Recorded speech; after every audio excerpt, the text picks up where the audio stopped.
Livro de Gênesis, capítulo 8, versículo 8. O que nós acabamos de ler foi a história de Noé soltando por 3 vezes a mesma pomba. Segundo Moisés contando essa história, Moisés diz que Noé soltou a primeira vez a pomba ela foi e voltou. Soltou a pomba a segunda vez, ela foi e voltou no seu bico com um ramo de oliveira, mas entrou de novo na arca.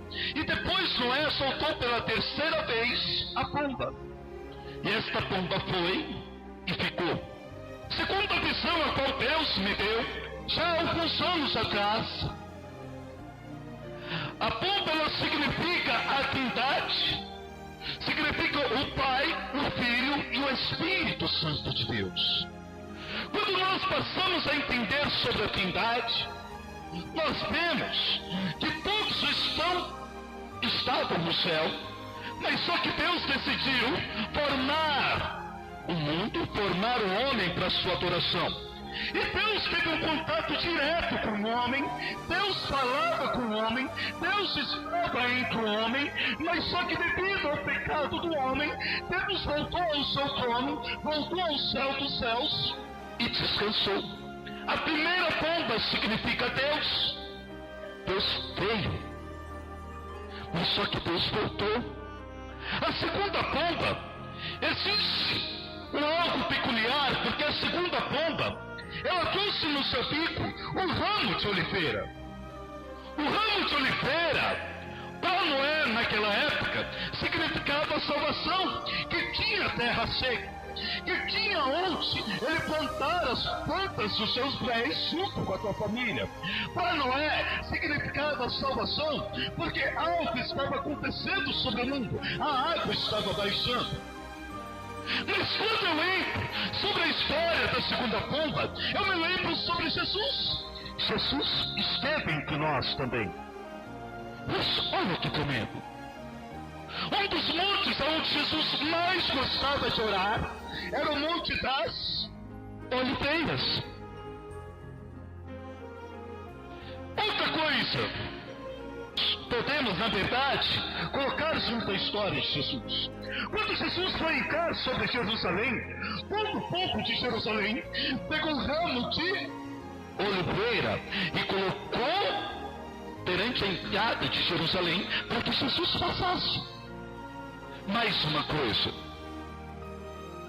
essa segunda pomba que eu coloco como Jesus esteve entre nós e levou a nossa salvação para o céu, porque Ele morreu por você, Ele se entregou por você. Mas olha que tremendo, Ele chegou e disse: eu vou para o Pai, mas não vos deixarei órfãos, deixarei meu Santo Espírito como Consolador.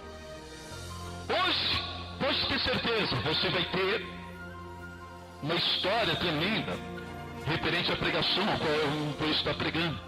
Isso que estou dizendo a vocês é apenas para entrar no contexto. A terceira pomba, ela esteve no batismo de Jesus. Quando Jesus foi batizado por João Batista, o Santo Espírito ele desceu em forma de pomba sobre Jesus.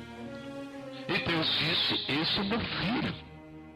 Quando a gente começa a entender, Noé, quando solta as 3 vezes a pomba, diz sobre a Trindade do Senhor. E ele não soltou 3 pombas diferentes, ele soltou a mesma. Ele soltou a mesma. Mas só que Jesus disse: eu vou para o Pai, mas não vos deixarei órfãos, deixarei o Santo Espírito como Consolador. Quando eu começo a entrar sobre a história de Noé, eu me lembro que a terceira pomba, ele solta, e a terceira pomba ela não volta mais. Eu quero te dizer que a terceira pomba está aqui nessa noite. A terceira pomba está entre nós nessa noite. E algo vai acontecer nessa noite. Algo vai acontecer na tua vida nessa noite. Não importa a quantidade de pessoas, conforme eu disse no início do culto. Quando eu peguei o microfone, eu disse que importa. É o mover do Santo Espírito nesse lugar. E pode ter certeza, você vai sair daqui renovada, porque é tempo onde o Espírito Santo de Deus marcou o encontro contigo. Não é solta a terceira pomba e a terceira pomba fica. Jesus disse que o Santo Espírito estaria entre nós até a consumação dos séculos. Até a volta de Jesus, o Espírito Santo vai estar conosco. Mas preste atenção. Quando Jesus é crucificado, e quando ele dá o seu último suspiro, ele volta entre os discípulos e começa a dizer sobre o Espírito Santo. Ele começa a estar junto com os apóstolos. Ficou com eles 40 dias, exortando e avisando sobre a tua vida e sobre o Espírito Santo. Mas depois, todos os apóstolos começam a entrar em um monte, e quando de repente Jesus começa a falar, e quando eles dão conta, Jesus está subindo. E foi a última aparição de Jesus perante os apóstolos. Mas, quando eu entro no livro de Atos 2, eu começo a observar que os apóstolos se reuniram lá na casa da sogra de Pedro e começaram a orar, começaram a pedir.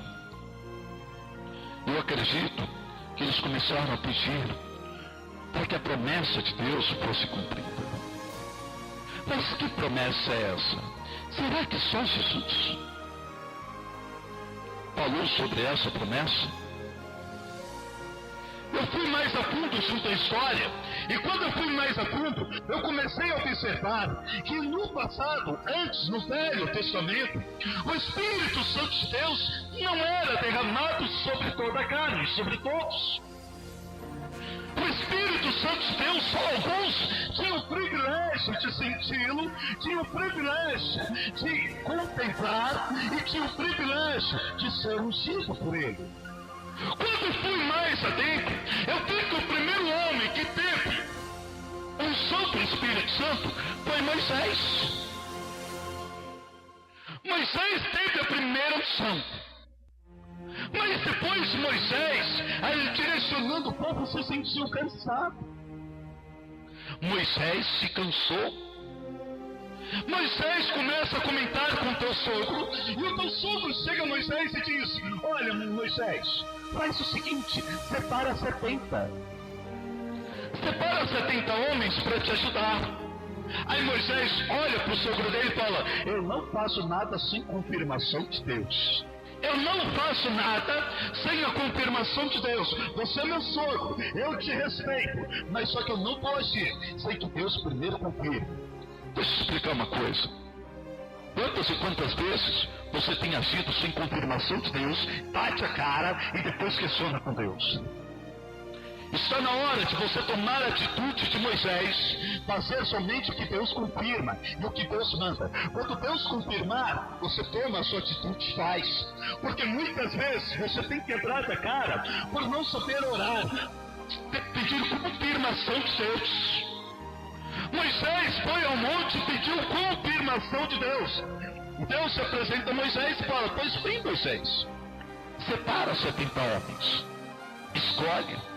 Aí Moisés começa a falar com Deus, e Moisés fala da seguinte forma: Senhor, então tudo bem. Então o Senhor vai derramar do teu Espírito sobre os 70 para estar mestrando. Deus fala para Moisés: não. O Espírito que está sobre você será derramado através deles. Olha que tremendo. Moisés começa a olhar para os 70 e fala: pois bem, vou citar os 70 para me ajudar. E Moisés faz uma reunião, e nessa reunião não aparecem os 70 homens, aparecem 68. 2 estavam no meio do arraial. 2 no meio do arraial. os 68 templos da congregação, Moisés começa a orar, Moisés começa a implorar para que Deus envie o seu Santo Espírito e derrame unção sobre eles, para que a unção de Moisés seja dividida, e nada acontece. Mas só que quando Moisés começa a orar, algo peculiar começa a acontecer. Os dois que estavam contando, que era Medade e Haddad, estavam no meio do arraial. E os dois no meio do arraial começam a pular e a profetizar, começam a sentir o som, algo que eles nunca tinham sentido, começam a sentir. Até então o povo só tinha visto Moisés desta forma, até então o povo não tinha visto outro, a não ser Moisés, pular e profetizar. Tanto é que quando o povo começa a ver isso, começa um a cutucar o outro e corre até Josué. Chega em Josué e diz: Josué, tem dois no meio do arraial pulando, profetizando. Josué estranha aquele movimento. Josué chega até Moisés e diz: Moisés, tem dois pulando no meio do arraial. Tem dois profetizando no meio do arraial. Eu acredito que quando Moisés vira para Josué, passa na mente de Josué: que povo fofoqueiro, por que ao invés de estar orando, está olhando a vida do teu vizinho? Ei, não me importa se você pula, não me importa se você grita, o que me importa é que você sinta a presença do Espírito Santo de Deus. Deixe o teu vizinho de lado, não importa o que ele pensa, não importa o que ele fala, o que importa é a tua posição com Deus. Moisés olha para Josué e diz: por acaso você tem ciúmes de mim, Josué? Vamos até o meio do arraial. E no meio do arraial, os 70 foram batizados com o Espírito Santo. Por aí nós passamos a entender que sacerdotes e profetas eram ungidos de Deus e eram batizados com o Espírito Santo. Aí depois nós vamos ver uma outra classe, que era a classe de reis. Saul, quando foi ungido por Samuel, sentiu tão forte a presença de Deus, começou a dançar, e ele foi aparecer em outro lugar falando em línguas, que era uma língua estranha que ninguém entendia, e ele dançava e tinha visões. Saul foi batizado com o Espírito Santo de Deus.